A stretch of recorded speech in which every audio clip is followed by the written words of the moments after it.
Jangan lupa like, comment, and subscribe. Oke, ditunggu. Kita saksikan videonya. Mari.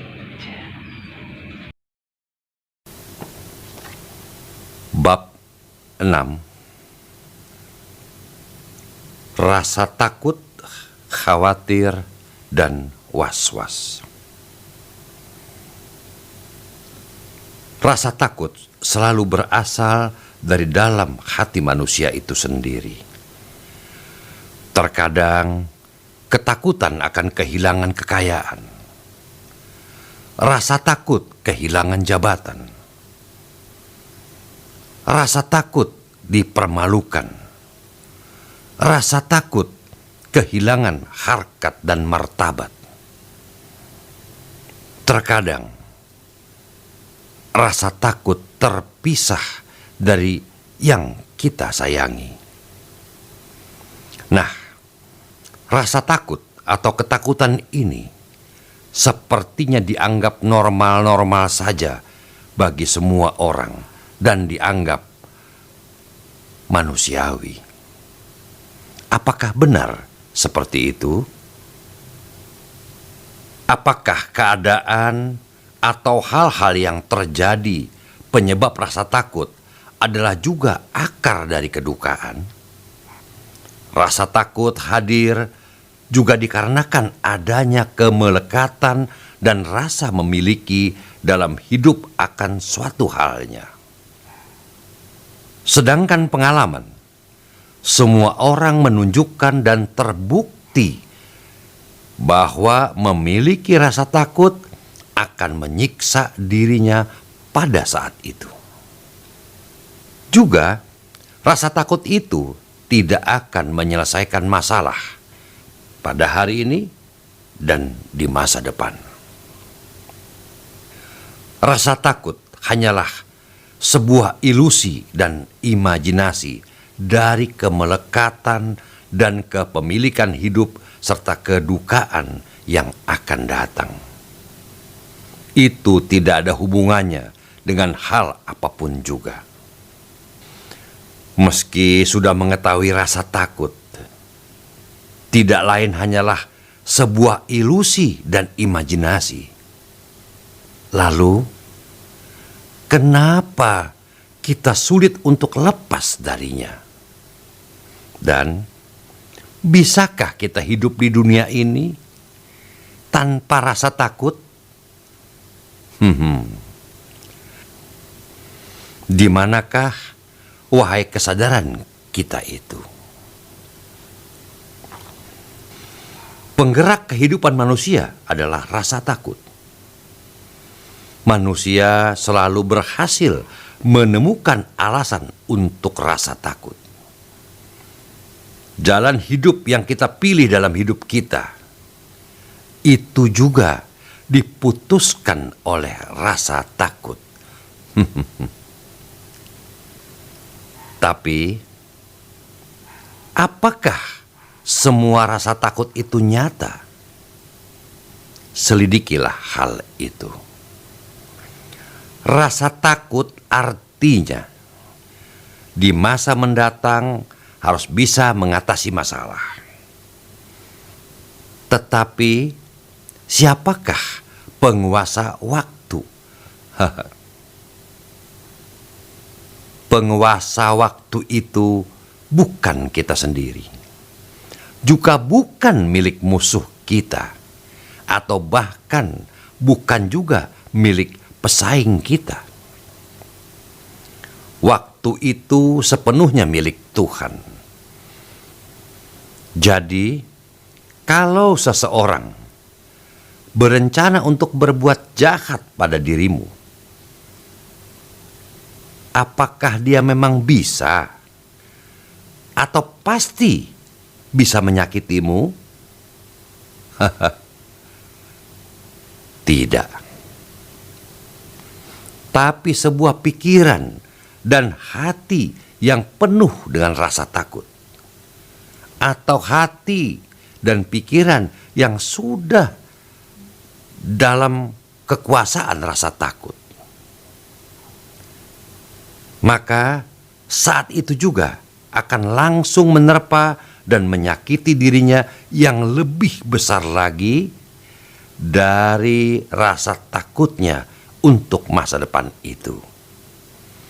Benarkah?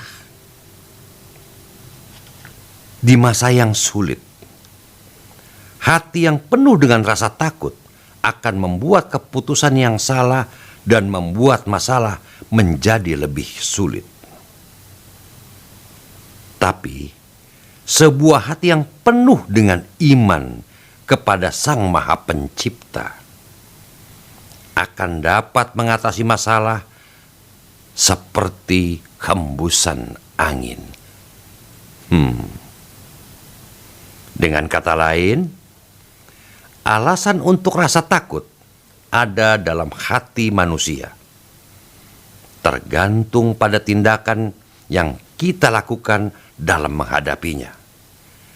Benarkah itu? Coba kita pikirkan.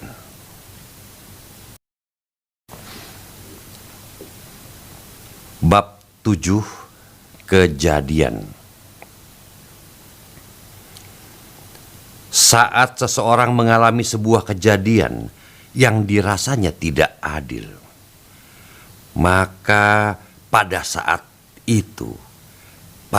kejadian itu akan mengguncang pikiran dan jiwanya. Seluruh isi dunia pun akan terlihat seperti musuh bagi dirinya. Semakin besar rasa kejadian tidak adil tersebut dialaminya dan dirasakannya, maka akan semakin besar pula protes yang dilakukan oleh orang itu. Sebagai balasan atas kejadian itu, ia akan menuntut keadilan.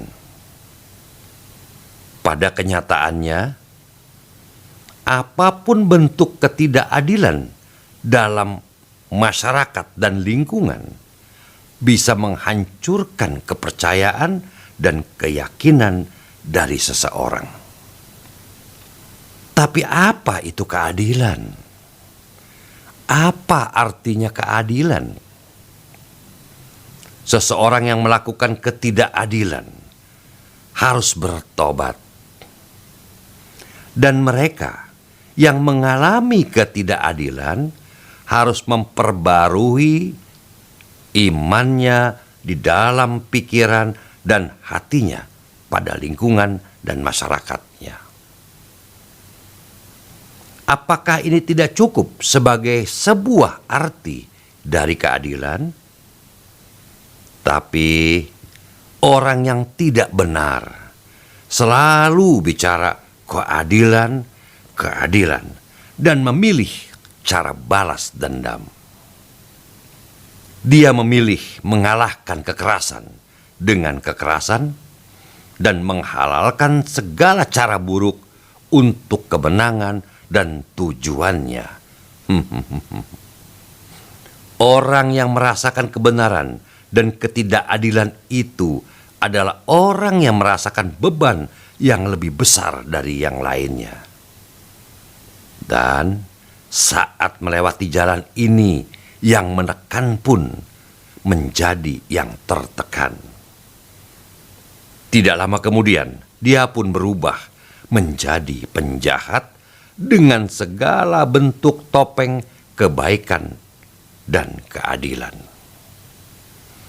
Dengan kata lain, hanya ada perbedaan yang sedikit dan tipis sekali antara keadilan dan dendam. Dan perbedaan itu adalah yang disebut kebenaran. Apa benar begitu? Renungkanlah hal itu.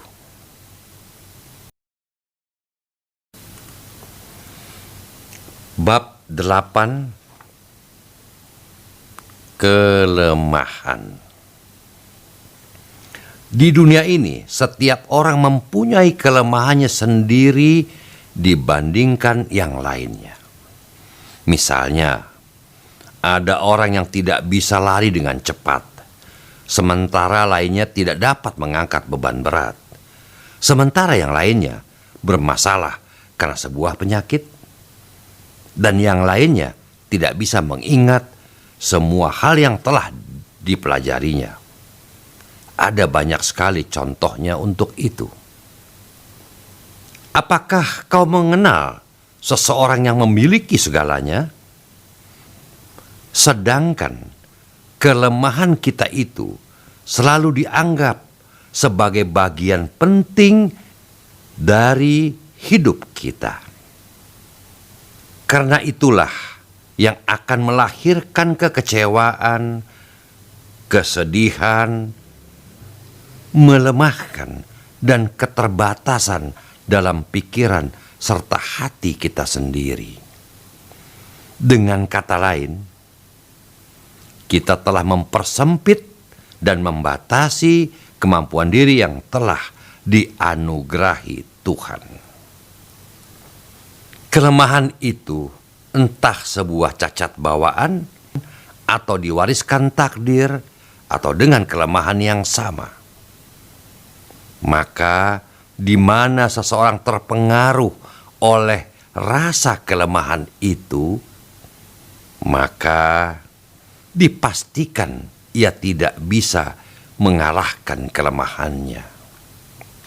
Akan tetapi, banyak juga orang yang berhasil serta sukses mengalahkan kelemahan mereka dengan keteguhannya dalam kebenaran dan kerja kerasnya. Apa yang membedakan orang seperti itu dengan yang lainnya? Ada jawaban yang sederhana untuk itu. Seseorang tidak membiarkan kelemahan mengalahkannya, dan ia memiliki rasa kebenaran di dalam hatinya. Maka dipastikan ia akan mampu mengalahkan kelemahannya. Dengan kata lain, Tuhan mungkin memberikan satu kelemahan atau mungkin lebih kepada diri kita. Namun, itu hanya ditentukan oleh orang itu sendiri atau oleh kita sendiri. Mari, renungkanlah hal itu. Barang siapa mengambil jalan kebenaran, maka kau pasti mendapat keuntungan. Kebohongan itu artinya sama dengan kelemahan. Diulang, kebohongan itu artinya sama dengan kelemahan. Dan tidak ada bentuk pendidikan di dunia ini yang bisa berguna bagi kaum yang lemah. Tidak ada sama sekali. Seperti dedaunan dari beberapa pohon yang merasakan kehangatan matahari, tapi kedinginan saat musim dingin. Pengetahuan dari orang yang lemah akan hancur bersamaan dengan ujian waktu. Maka itu tidak akan ada gunanya bagi si lemah. Ini adalah kenyataan dari hidup. Maka pergilah sang pembohong, karena di depanmu telah menanti titik noda dalam hidupmu, di mana pada saat itu akan menjadi peristiwa terbesar dalam ujian hidupmu. Dan pada saat itu juga ilmu dan pengetahuanmu akan pergi dari dirimu. Dia akan menghilang dan dia tidak akan ada gunanya untukmu lagi. Perjuangan keras dan kesalahanmu, keduanya akan terjadi dan akan menghancurkan kehidupanmu. Berhati-hatilah.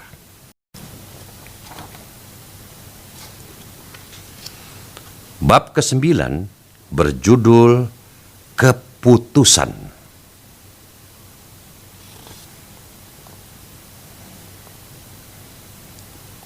Setiap peristiwa dalam hidup adalah menentukan keputusan. Dan setiap keputusan yang diambil akan berdampak baik dan buruk bagi manusia, dan dampak itu akan dirasakan untuk selamanya.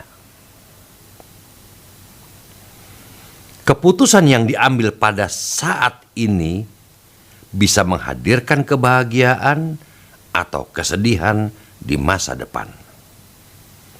Dampak itu bukan hanya untuk satu orang, melainkan untuk sebuah keluarga dan masa depan generasi setelah itu. Saat seseorang berhadapan dengan sebuah dilema atau masalah, hati pun menjadi terganggu, galau, lalu dipenuhi dengan kebimbangan. Saat untuk membuat keputusan pun menjadi sebuah peperangan. Maka pikiran dan hati pun menjadi medan tempur. Kita banyak mengambil keputusan bukan untuk mencari sebuah solusi, bukan untuk mencari sebuah jalan keluar, melainkan hanya untuk menenangkan hati seseorang. Tetapi, adakah yang bisa makan sambil berlari? Tidak. Lalu, bisakah sebuah hati dalam keadaan yang kacau, galau, sedih, gundah gulana, dan penuh kekhawatiran dapat mengambil keputusan yang tepat dan benar?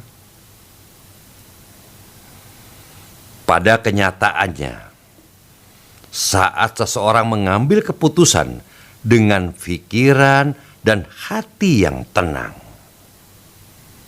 dia pasti akan mempunyai masa depan yang bahagia. Tetapi saat seseorang mengambil keputusan untuk menenangkan diri dan hatinya sendiri, itu akan memberikan dia beragam penderitaan dan kesedihan di masa depannya. Perhatikanlah hal itu.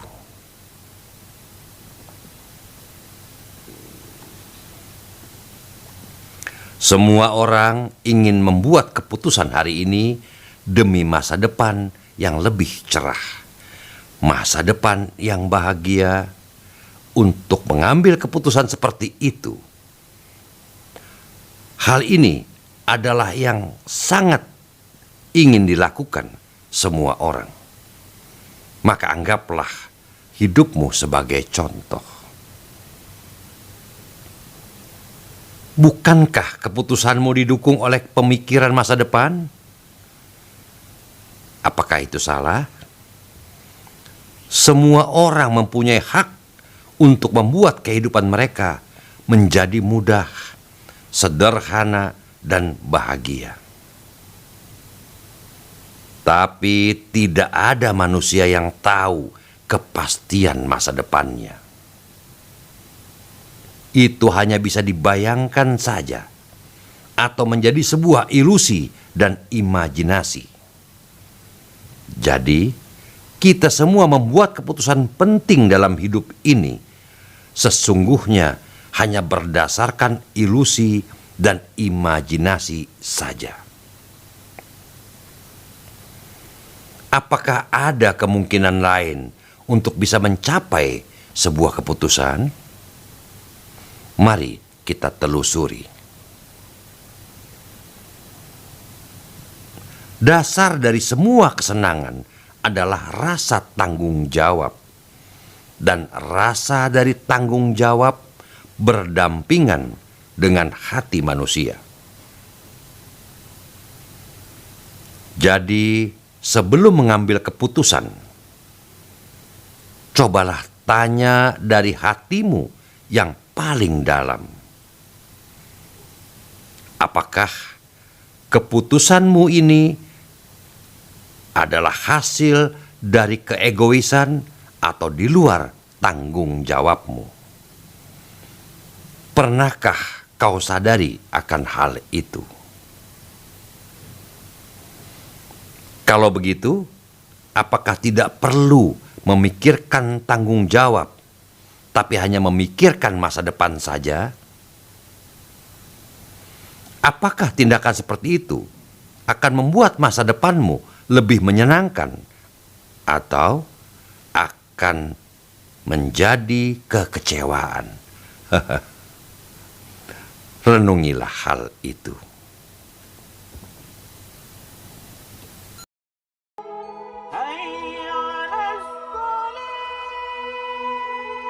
Terima kasih yang sudah menyaksikan video dari Sahabat Peduli GMP. Semoga video-video Sahabat Peduli GMP selalu bermanfaat dan selalu menginspirasi untuk semuanya ya, tentang kalam-kalam abang kita dari Yaskum Indonesia dan Rasi. Jangan lupa yang belum like, comment, dan subscribe ya, ditunggu loh, karena subscribe itu gratis teman-teman. Oke, terima kasih dan salam sejahtera bagi kita semua.